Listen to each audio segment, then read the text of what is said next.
Data protection and privacy teams are under more pressure than ever with new laws, AI oversight, data breaches, and the constant expectation to do more with fewer resources. That's why TrustArc built a modern privacy and data protection management platform powered by Arc Intelligence.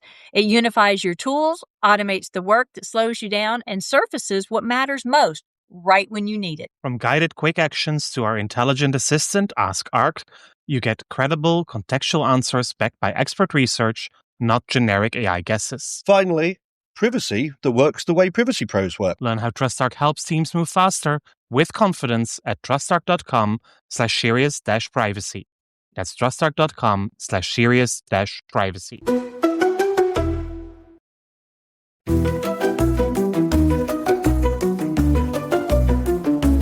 You're listening to the award-winning Serious Privacy podcast sponsored by TrustArc. Please welcome your hosts, Paul Breitbart, Ralph O'Brien, and Dr. Kay Royal.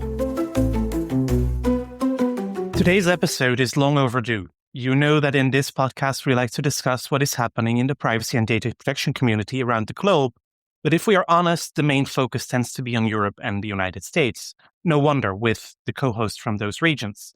Today, however, we turn our lens in another direction and we go down under. Our guest today is none other than the Privacy Commissioner of Australia, Karly Kind, a role she has fulfilled for the past 2.5 years. Before becoming Commissioner, Karly was the director of the UK-based Ada Lovelace Institute, an independent research institute with a mission to ensure data and AI work for people and society. Before that, she had an extensive career as a digital and fundamental rights lawyer, mainly at international organizations and NGOs. My name is Paul Breitbart. And my name is Ralph O'Brien, and I get to say it today, welcome to Serious Privacy. First of all, thank you so much for joining us, Commissioner Karly Kind, which I've got to say is almost a superhero name. Yes, I do try and get my children and family members to call me Commissioner when I can. It does sound more formal, but It's also a very nice alliteration, right? Yeah, it's Peter Parker, Scott Summers. I very much appreciate it. Yeah. And we always start with an unexpected question. We say, are we ready for the unexpected question? But that's a really unfair thing to say. So I'll just jump in today. And my unexpected question today, because Kay isn't here, is what's your hot beverage of choice? my hot beverage of choice is a large, long black and taken dark, black, usually no milk added, because I have 3 little kids who still refuse to sleep through the night. So I wake up extremely tired and in need of caffeination every morning. Fair enough. I remember those days well. Paul? Mine would be a double espresso, especially this time of day because we are not recording at our regular hour because of the time difference with Australia. Some double espressos are indeed needed to get up and running for the podcast. Yeah, perhaps one of the reasons why we do sometimes end up being a little bit Europe and US focused is mainly for the time difference. Ralph, what is your beverage of choice? Like most English people, I'm currently enjoying a cup of tea in the morning. Black or white? White. White. We have this expression in the military we call NATO standard, which is white with sugar, right? Disgusting. But I have swapped sugar for honey because it's more healthy. And in the evenings, I then tend to go to a Red Bush, and at the weekend, a chai latte. How's that for a full and comprehensive? Very fancy. Commissioner Kind. We normally start by just giving, I know Paul gave a little bit of background to you in the introduction, but we normally start by asking our guests to just give a short little biography of how you got here, how you got into this wonderful world that we like to call data protection and privacy. Yeah, absolutely. Thank you. I started out as a lawyer here in Australia, really interested in human rights law, and found myself casting abroad out of frustration of the few opportunities there were to work in human rights law at the time in the early 2000s. Now Australia has a few more human rights legislative instruments, but at the time had none, including being the only Western democracy without human rights in a constitution or a Bill of Rights or a Human Rights Act. Yes, I moved to Europe and worked first in Geneva with the United Nations. I spent some time interning in London at the International Bar Association and started to build a career in human rights law. And then in 2012 was excited to find an opportunity to segue into technology and human rights law by virtue of an opportunity to take up a role as head of international advocacy at Privacy International, which is a London-based NGO and campaign group, and really was very lucky to get that role at a time in which the organization was growing only from 3 to 4 people, and was able to be part of that growth that the PI went through over the next period of time, including as the issue of privacy really started to raise up the public agenda. So I cut my teeth in privacy law first as a campaigner, advocate, later doing strategic litigation at Privacy International, and then went on to work really in an advisory space, both in terms of data protection advisory for international organizations. So I spent some time, for example, advising UNHCR in West Africa on their data protection frameworks, but also in terms of technology policy, working with NGOs and other organizations, thinking through some of these tricky issues that arise at the intersection of technology and human rights, like misinformation, censorship, surveillance, and other privacy interferences. And then was really fortunate to get the opportunity to be the founding director of the Ada Lovelace Institute, which was being set up in 2019 to be, I think, what now looks like a very early thought leader on issues of AI and society, and how to ensure that AI and its design and deployment serves humanity and not the other way around. And that occupied me for 5 years. And obviously that job wasn't quite done when I left it, and still continues to really occupy my thoughts a lot. But I had the opportunity to take up this role as Privacy Commissioner, both an exciting personal and professional opportunity. I hadn't been back in Australia for 16 years. So I used the opportunity to move my family here for some time and get my young boys, who all had Australian citizenship but had never lived here, to experience life in Down Under.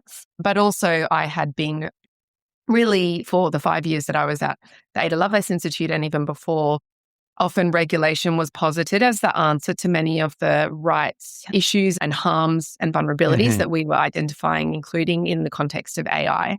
And I was very intrigued to understand what is it to be on the other side of regulation, and how do you make regulation work in a way that advocates such as myself had been anticipating or hoping that regulation would be effective in practice. So it was really about being on the other side of that and understanding how do you regulate in practice in a way that actually meet community expectations and really means something for people. And so that has been the wonderful experience I've been lucky to have since I took up this role. How difficult is that reality? A lot more difficult than I think I quite realized, or at least maybe difficult isn't the right word, but much more complex. I think the architecture of regulation, the intersection of the laws that are on the books with the evidentiary and investigative challenges that exist to establish compliance or non-compliance, then cast against the people, the skills and capabilities you have in your hands and the constraints thereon, as well as the politics, which are also relevant to the work that we do, even as independent regulators. That is a really complex jigsaw puzzle. And it's not as straightforward as I perhaps naively thought from the outside, as saying if something's a law on the books, then it will certainly act as contravening that, will be held accountable. They'll be held accountable in timely and effective ways. There's a lot that goes into thinking about how to regulate and when, how to use the resources you have with respect to which entities, with respect to which violation, and also how to have the outsized effect that you need to really have as a small regulator in the context of a global market, immense entities who have priced the cost of litigation into the cost of doing business, and really try to think about how to most effectively achieve your regulatory objectives using all the tools in your toolbox. So it's been a really hugely eye-opening experience, and I'm learning on the job every day, I would say. We often hear commissioners say using all the tools in their toolbox. It's something that we often hear from the regulators. But for those people who might not be familiar with the sort of Australian law and the Australian privacy framework, Privacy Act 88, the 13 apps, perhaps quickly you could tell us what tools you have available, because the Australian law is very interesting, almost co-regulatory law, which is very different from some of the laws we see elsewhere. And of course, then there's the federal nature as well. Some of our previous podcasts, how people like Elise and Alexandra have come down to Australia as sort of territory commissioners as well. So how does it all hold together?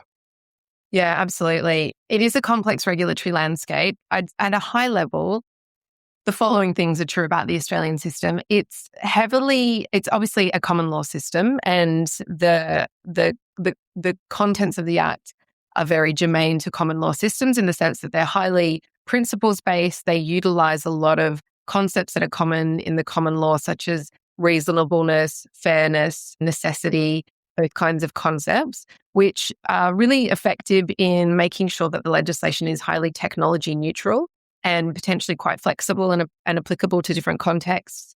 The downside of which is that remains quite high level. So in terms of providing certainty to entities in terms of what compliance looks like, it's not necessarily clear on the face of the Act itself. It requires a lot in the way of guidance and application into particular circumstances. There is also a long-running reform effort to update the Act in various ways. But it is very different from the GDPR, and I really came up with the GDPR as my first kind of data protection framework that I was familiar with. So it has required a shift in thinking, and it's obviously less codified than the European approach. I think at first glance, I thought it was a lesser framework, but I've come to really appreciate its positives and advantages in terms of what it leaves open, particularly in countering the worst risks that arise in new technologies. But as you say, in addition to the main Act, there's a range of other pieces of legislation, I think 39 other pieces of legislation that intersect with the Act. There are bespoke privacy regimes under certain legislative schemes in the fields of health, for example, taxation information, social media, which I know we're going to come to, digital identity and data portability. So there's separate legislative schemes there. Then in terms of jurisdiction, we have the entire private sector is within the remit of the Federal Act, albeit only those entities with an annual turnover of more than 3 million Australian dollars. So we don't capture small enterprises. We do have an extraterritorial application of the Act. So a connection with Australia is required, but not domiciled in Australia or anything like that. So we do have, for example, big tech companies within our jurisdiction.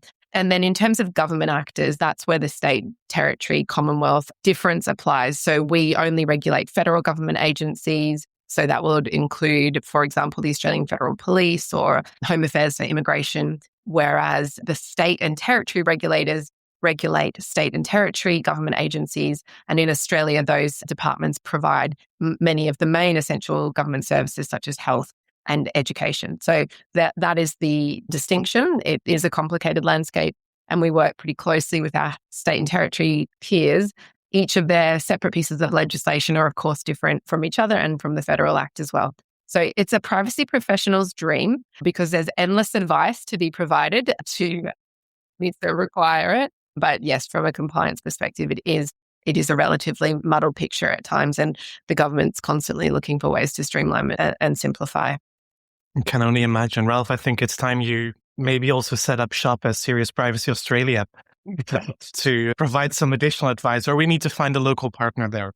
Kidding aside, there is also a lot of talk about legislative change. You've recently had a new law, recently in 2024, I believe, a new legislative change come into effect, but there is talk about doing more. Is that to align Australia's legislation more to the trends that we see around the world, or is this really something that is required natively because of things that are happening in Australia, or where you as office see that things are not good enough right now? Yeah, it's a great question, Paul, and it's a very kind of storied history to Privacy Act reform, which was first initiated by the Australian Law Reform Commission in 2012, I believe. So we're going on almost 15 years since the concept of reforming the Privacy Act was first contemplated, and the government conducted a review of the Privacy Act in 2022, and that reported in 2023. So again, almost 3 years since that more comprehensive review was done. The inciting motivations behind, for example, that 2022 review, I think were twofold. One was around updating the Act in light of the digital era, acknowledging that many of the technologies that now pose the largest privacy risks were not in contemplation at the time of the Act's adoption in 1988. But I think a branch of the motivation also related to harmonization with other legal frameworks. And of course, at that time, GDPR was certainly one of those reference points, I think, Australia doesn't have an adequacy arrangement with the European Union. So that was no doubt a relevant factor, but also just being seen to keep up with the changes in kind of state-of-the-art privacy regulation. In the recent years, I think there has been recognition of other objectives that can be achieved through Privacy Act reform and perhaps acknowledgement of the virtues of the Australian system that might allow it to take complementary but different approaches to the European approach. For example, really the flagship reform that is now under consideration and we expect will be taken forward by the government in the next couple of months is the introduction of a fair and reasonable test to all data processing. And the proposal is to essentially try to address the ineffective nature of current privacy consent processes and terms and condition processes, which put a lot of responsibility on individuals' shoulders and absolve entities themselves of having to do any of the hard work to think through costs and benefits and potential risks and harms to data subjects, but rather just allow individuals to consent away or click away some of the protections that they should otherwise deserve. And so the fair and reasonable test will say, in all the circumstances, in addition to being lawful, data collection, use and disclosure will have to be fair and reasonable in the circumstances. And what is fair and reasonable will have a range of characteristics associated with it, including whether the benefits to the individual are outweighed by any of the risks and harms, where the best interests of the child play in, what the individual's reasonable expectations were, etc. So I think that's actually, in a way, it's quite a novel way of starting to think about how to strengthen privacy law. And I think what corresponds well with what we're seeing in data protection and privacy discourses, which is increasing appreciation of the intersection between privacy and data protection rights and consumer issues around fairness, around cost of living, access to services, exploitation, predatory services online. I think lots of these are really starting to at least hit the Australian economy in ways that is really problematic and particularly targeting vulnerable communities. And I think by putting fairness right at the heart of privacy regulation, the government hopes, and I think it's the right aspiration, to really be about creating a fairer playing field for consumers whose data is being treated like a commodity and who aren't necessarily getting the kind of dividends from that value exchange. It's, in a way, it's quite a radical change. And then I will stop in a second. I appreciate I'm rattling on, but some of the other changes are more technical or are more in line with that aspiration of aligning with, for example, the GDPR. So, for example, the definition of personal information under Australian law still uses a term which is about an individual rather than relates to the individual. So that will be changed to align with GDPR, for example. I really like the fairness part because fairness is, of course, also a principle in Article 5 of the GDPR, of the UK Data Protection Act as well. But it's only very recently that it seems that data protection authorities really start to care about the fairness part of data processing. So to put it front and center in a legislative reform also really makes it clear to organizations operating in Australia that this is something that they should take into account and that not everything is just about the letter of the law. Ralph, you've been saying this on the podcast before. If you do assessment, is not just about ticking the boxes and making sure that you address everything that is in the legislation, but also continuously asking the question, who are we doing this for? What is the interest of the individual here? Recital 1, personal data should be used to serve humankind, right? Yeah, we actually had a court case, and I mentioned it on the podcast last week, which is one of the first court cases we've ever seen to actually use fairness. It's principle 1 in the GDPR and the UK GDPR, and fair, lawful, and transparent. But we often don't see fairness talked about enough. Lawful and transparent, sure, but not fairness. And actually, I didn't even realize, so I've learned something today, that was missing from the apps, the Australian privacy principles. The fairness is there, but the means of collection have to be fair currently. So it's quite a narrow. Yeah, whereas this is very much going to put it right at the center of collection and handling altogether. So when you spoke about the legislative regime in Australia, for want of a better word, do you have any specific provisions also for the native people of Australia in your legislation? Do they have their own privacy approach? Maybe we've spoken to people about Indigenous privacy before and know that Australia has a large Indigenous community. What's the approach there? Yeah, so we don't have specific provisions around Indigenous data, but Indigenous data sovereignty is a very important concept that is, and kind of policy and initiative that is well embedded in a range of Australian government departments and initiatives, and certainly something that we have reference to. We have a range of different ways in which we seek to serve Indigenous communities specifically. So, for example, we're currently in the process of ensuring our guidance is available in some Indigenous languages. We're also quite engaged in some of the work that's still being done in Australia about access to records pertaining to the stolen generation of Indigenous individuals in the 50s and 60s and probably as late as the 70s. One of the issues that continues to arise is that privacy protections are sometimes held out as ways of preventing Indigenous people from getting access to the information about their families and their heritage, etc. So there's kind of complex web of ways in which Indigenous data sovereignty and Indigenous data rights need to be given attention and really taken forward in Australia. It's not necessarily through any particular legislative instrument, but rather through various initiatives that are scattered across government departments and within which our own agency participates. You mentioned the fact that the regime is somewhat complex. The actual law itself dates from 1988, but it seems to me that we're in this sort of situation where there keep being like little incremental changes as it goes forward. You mentioned that the fairness change, you mentioned things like the penalty increase, you've mentioned things like looking at it in various tranches to add various sort of rights and freedoms as you've gone forwards. So then how as a regulator do you keep organizations up to date, keep organizations in a place where they can understand the changes and also individuals understanding their rights and freedoms? If you've got this law that's constantly evolving, constantly changing, is there any view to looking at it wholesale, get rid of the 88 Act and just moving something new in to consolidate everything? Or are we just going to see these more incremental changes and you updating organizations as you go forwards? Yeah, I think the historical preference in Australian legislative history is this kind of updating, tinkering approach. And I'm not sure the Privacy Act gets a pass from that. So to my knowledge, there hasn't been any suggestion of a wholesale change. And that's an interesting cultural or legal tradition issue that is different from European approaches, for example.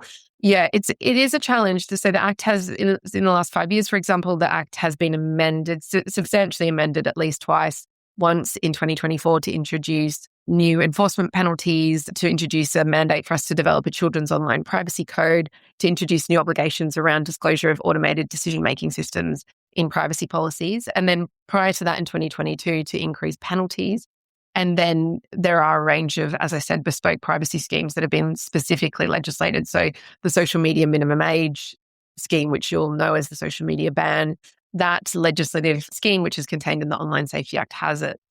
Yeah. So look, the way we do it in practice is we try to use a kind of range of communications tools. Sometimes we'll use a blog to explain a small change to the legislation. Sometimes we'll do bespoke guidance. So we did guidance, for example, on age assurance technologies, guidance on the social media ban, and we try to do things like webinars. We try to provide fact sheets, and where we can, we try to provide templates for collection notices or privacy policies, etc. So this year, for example, changes to the money laundering counter-terrorist financing law came into Australia to bring a range of small and medium enterprises within the scope of the Privacy Act. Our jurisdiction expanded by 120,000 organizations overnight. And those organizations had particular needs because they had never had to comply with privacy law before. So we needed really easy, off-the-shelf ways to help them get to compliance. But at the end of the day, we are a small agency. We're fewer than 200 people, and we need to use our resources in the most efficient and effective way possible. So we basically take a risk-based approach to what needs guidance, what needs spelling out, what can be dealt with on an ad hoc basis or in blogs and other forms of guidance material. Those extra people, as I understand it, real estate professionals, lawyers, accountants, conveyancers, precious Correct. metals, stone. Very big in Australia, obviously. Yes. Yeah. And anybody caught under anti-AML, TTF. Yes. Yeah. That's right. Exactly. So they now have Privacy Act obligations only insofar as it pertains to their compliance with AML TTF regulation. But it's quite an important area of privacy regulation, as you'll know, because it traditionally involves the acquisition of identity documents. And what we see particularly in our administration of the mandatory data breach notification scheme is that every time there's a large data breach, every entity is sitting on top of copies of passports and ID documents that they do not need to have. And so what we're trying to achieve through that AML CTF regime, which is in one lens, expanding obligations to cite identity documents and take copies of them, is to really make sure entities understand what the limits of those obligations are and what the retention requirements are as well. Well, speaking about data breaches, the Australian national airline Qantas last year had a very big data breach through a third-party platform used by the contact center. And I saw in your recent press releases that you've just concluded the preliminary inquiry into that data breach. Surprisingly for me, you come to the conclusion we're not going to further investigate because basically there is no flesh to the bone here. This is a breach that could have happened to anyone. Nobody did anything particularly wrong. That is not something we hear a lot from data protection commissioners. So I was positively surprised. Let me be clear about that. But maybe you want to shed some more light on your decision there. Yeah, absolutely. So the obligation under Australian law with respect to security is to take reasonable steps in the circumstances to secure personal information. So that's a scalable obligation depending on all the circumstances of the entity. And reasonable steps is a kind of, we're still in the nascency of understanding judicial interpretation of reasonable steps in the context of cybersecurity in particular. We've had one case before the courts last year, which concluded. We've got two more on foot with respect to the Optus data breach of 2022, which was a major data breach that affected many millions of Australians, and the Medibank data breach, which again affected somewhere around 9 million Australians. So we're still working through some of the earliest cases in terms of what judicial interpretation requires of reasonable steps. But suffice it to say that it's not a kind of strict liability provision, and it does require an analysis of what steps were taken, whether those steps adequately mitigated the risks. And the fact of having been subject to a data breach in and of itself does not make you run afoul of the law. And I think that's important to recognize, that particularly in this AI-driven era in which we know very well how many vulnerabilities are now being exploited through advanced AI technologies, it may be that an entity takes all reasonable steps and yet is still subject to a cyber hack or attack that could not have been prevented or mitigated.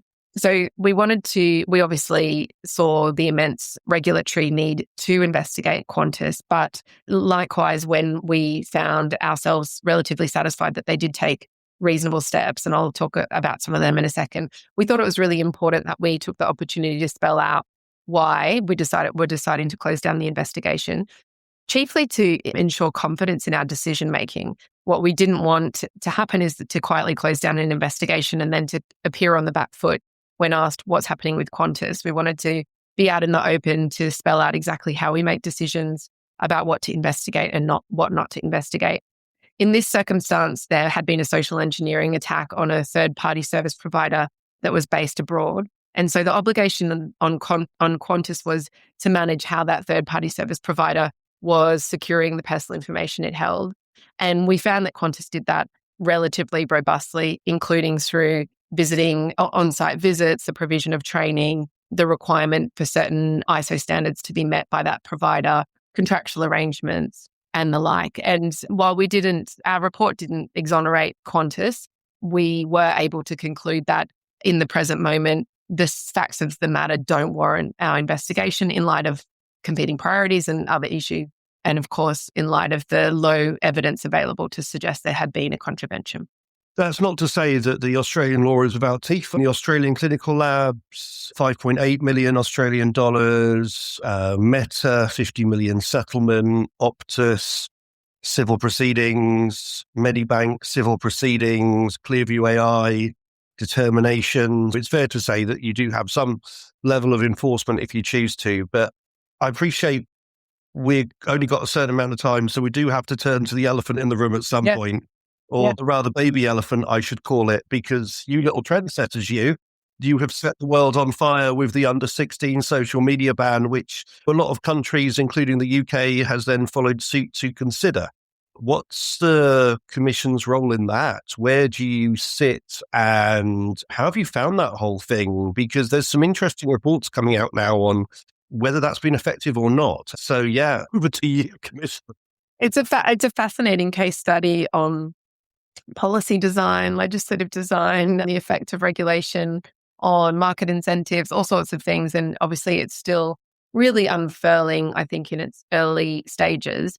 To cast back to the prior to the obligation being legislated, I was publicly speaking out against the notion of a social media ban, primarily for two primary reasons. One is because I didn't like the premise of a ban, which is that social media companies can't be forced to change their platforms into safe spaces, but also that it could catalyze a whole lot of personal information collection that would impact the privacy of every internet user, not only the privacy of children. You won't find any disagreement from me there. Yeah, indeed. And I think that is still a really live risk. So I voiced those opinions, but the legislation went ahead very rapidly. And I think that's really indicative of the kind of clear policy commitment that existed in the Australian government to get that over the line. And the OAIC became the co-regulator of that scheme alongside the eSafety Commissioner. And the way that works is that the eSafety Commissioner regulates the obligation to exclude children from platforms, and the OAIC regulates the privacy protections that are built into the legislation, which include, for example, that you have to immediately delete any personal information collected for the purposes of assuring age, unless you have the individual's consent to keep it. And so we have had very little role to date in actually responding to any complaints or issues that have arisen. We've had very few complaints relating to the privacy protections, and that could probably be attributed to a few factors. I think that it's clear from the evidence so far that there's not yet been widespread compliance with the law, and you'll have the facts before you in a way that I don't, in terms of what the figures are suggesting in terms of how many children are still on the platforms. Some of that, I suspect, is down to kind of recalcitrance of the platforms themselves to implement the obligation as required. Some of it is no doubt circumvention by children themselves. And some of it is probably due to the kind of technical implementation, which really is differing largely. We're seeing some use of third-party age assurance providers, which is on its face seems to be highly privacy preserving in some respects, in the sense that those third-party providers are almost universally doing a pretty good job on data minimization and deletion, destruction. But of course, the fact of having to age assure in the first place, many do find to be affronting from a privacy perspective. There's also this question of how much age inference is being done or should be being done on certain platforms. And I think this is something that the eSafety Commissioner is really active in trying to understand more. Of course, we know many of these platforms have extensive information about every user and no doubt have the ability to ascertain with it a reasonably good level of accuracy how old a user is and the extent to which they are obliged to do that, and whether the extent to which privacy law prohibits them from doing that is a kind of emerging issue of compliance that is probably going to get more tricky in the coming months. I think we haven't seen widespread rollout of age assurance across the piece. As a user of many social media services here in Australia, I have not encountered any age assurance at any stage. So again, you can put that down to either non-compliance with the law or some kind of in the background age inference that's being done. The fact that I've held a Facebook profile for more than 20 years is likely a factor that means that they're assuring me on the back end and I'm not being made aware of it. But I think the top level takeaway is we still don't have a lot of understanding about how entities purport to be complying with this law and whether they're doing everything they should be doing. I'm hearing some investigations on the horizon. Yes, yeah, I'm sure that's right. And there's a kind of slight lacuna in terms of powers that the eSafety Commissioner is trying to address at the moment. I don't necessarily think she had all of the enforcement and investigation powers she needed to have in order to understand compliance. But the other thing I just observe is I think, community attitudes to privacy in Australia aren't weakening in any way. We see that people are more concerned about their privacy today than they were 5 years ago. are highly engaged in privacy issues at a kind of community level in Australia. We survey the community every 3 years. We've just put out our most recent survey, and people care. They care a lot. So I don't think there's an apathy emerging with respect to privacy, even despite things like this. So I think that's important and good to know. I think one of the risks around widespread age assurance is that people become inured or used to being asked to identify themselves all the time and stop caring about things like anonymity and privacy, which would be really concerning. So that's positive. And the other positive I would say is I do think that there's a kind of interesting social, cultural impact of the ban that means people are having different conversations at home. Things are starting to move in terms of social acceptability, etc. But that's obviously a long game. And I think we can also ask whether that's an appropriate objective for legislation to catalyse cultural change. Maybe it isn't, but it's an interesting aspect of the debate. I'm hopeful that it would also come at some point with some form of education for minors on how to deal with social media, especially if they now come of social media age and are allowed to create accounts, that because they are so eager to try it, that they don't do so unthinkingly or without thinking, but have some conscience on do's and don'ts that are also provided to them through their parents, through education, maybe even through the responsibility of the platforms themselves. I think that's right. The other thing it's worth noting is that we are currently developing the Children's Online Privacy Code, which will be brought into effect by December this year. And that, we hope, will be really complementary to the ban in the sense that it will cover a far greater set of online services. It will extend to gaming, streaming platforms, etc., and will really be about making sure that when children do go online, that they are afforded much higher privacy protections than they have been historically, and indeed than adults are under the current Privacy Act. And I think it's important that, as you say, as children start to come online, they benefit from that education awareness, but also those protections. It shouldn't just be a free-for-all after they turn 16. Mm-hmm. As we would, sorry, Paul and I just had a moment. Both looked at each other, expecting each other to speak, which I don't think we've ever done on the podcast before. We normally just jump in. But I was going to say, I think that's probably a perfect place to wrap things up. It's sad that Kay could not join us today. In all fairness, it's between 2 and 3 a.m. in the morning now that we're recording for her. So it is between 2 and 3 in the morning for us. Love goes out to Kay. But in the meantime, it just remains for me to say thank you to Commissioner Carly Kind. And very much appreciated that you've come on, and all the best for the way that the complicated web that is Australian data protection law, which must be quite a difficult job to regulate, pans out. Until then, it's goodbye from me. Thank you very much. Goodbye from me as well. We hope to see you in Brussels at the JPA. Absolutely. Look forward to it. Thanks again for having me. See you next week. Goodbye. Now that was serious privacy. Please subscribe on your favorite podcast app and leave us a review. You can find us on LinkedIn, Instagram, and Blue Sky as Serious Privacy. Feel free to drop us a question or a comment. We'd love to hear from you.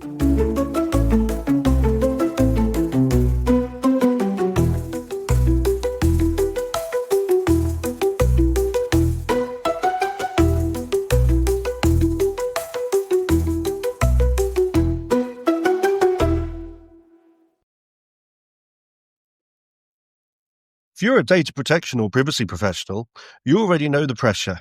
Non-stop regulatory change, AI oversight, internal demands, and the expectation to somehow stay ahead of it all.